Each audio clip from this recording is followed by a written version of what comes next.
Ito ang kwento ni Cinderella. Isang araw sa village of So, nakatira si Cinderella. Go. Cinderella, what happened to you? Mommy, Cinderella is so ugly.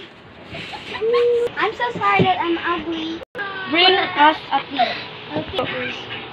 Mother, Hey, his... Mother. Where your sister? We go to the restaurant.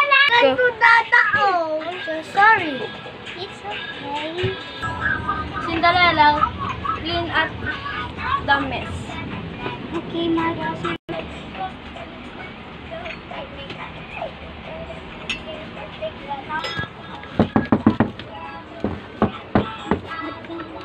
Thank you, sir. There's a letter. It's a ball. Mommy, I'm your girlfriend. Maganda ba ako? Ha? Mommy, maganda ba ako? Doon ka rin. Oo, anak. Oo, anak. Mommy, maganda po ba ako? You're so ugly.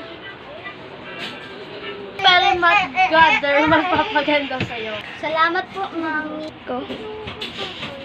Maganda ba ako? Said to her teddy bear. Ay, katok.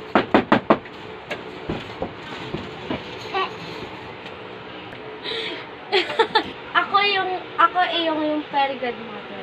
Ikaw ba ang sinabi natin ito? Oo, ako. Go. Pasok, cleaning. Ikaw pala ba, sir? Go.